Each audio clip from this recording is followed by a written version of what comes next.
స్వర్ణమయమైన ద్వారకానగరం సముద్రపు ఒడిలో మెరుస్తోంది. మేడపై నిలబడి అలల హోరును వింటున్న కేశవుడు నగర వైభవాన్ని చూస్తున్నాడు.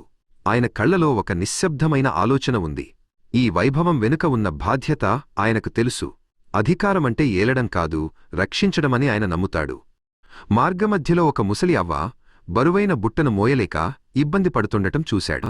ఆయన ఆమె వద్దకు వెళ్లి ఆ బుట్టను తన భుజంపైకి ఎత్తుకున్నాడు.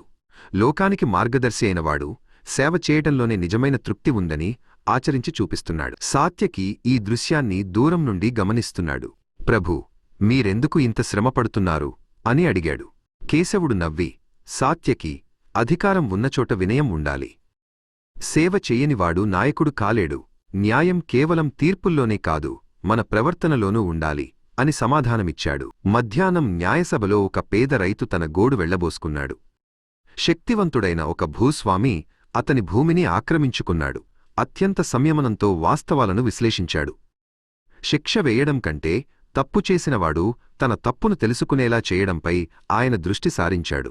కేశవుడు మరియు సాత్యకి సముద్ర తీరంలో నడుస్తున్నారు. ఈ నగరం ఎంతో శాంతిగా ఉంది కదా ప్రభూ అన్నాడు సాత్యకి. కేశవుడు అలలవైపు చూస్తూ, శాంతి అనేది బయట ఉండేది కాదు సాత్యకి, అది మన లోపల ఉండాలి.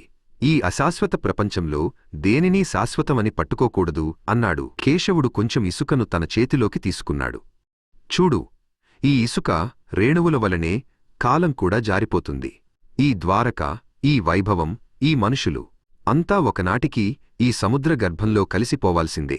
అశాశ్వతమైన దానిని చూసి మురిసిపోవడం కంటే శాశ్వతమైన ధర్మాన్ని పాటించడం ముఖ్యం అని వివరించాడు. సాత్యకి కొంచెం కలత చెందాడు. అన్నీ నశించేవే అయితే మనం చేసే ఈ పనులకు అర్థమేమిటి అని అడిగాడు. కేశవుడు ఒక చిన్న ఇసుక కోటను చూపిస్తూ, పిల్లలు ఇసుకతో కోటలు కడతారు, అలలు వచ్చి వాటిని తుడిచేస్తాయని వారికి తెలుసు. అయినా వారు కట్టడం మానరు. ఫలితం కంటే చేసే పనిలో ఉండే నిబద్ధత ముఖ్యం.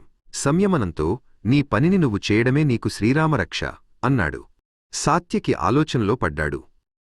వెలుగు నీడల మధ్య మారుతున్న సముద్రపు రంగులను చూస్తూ తనలోని అజ్ఞానాన్ని పోగొట్టుకుంటున్నాడు.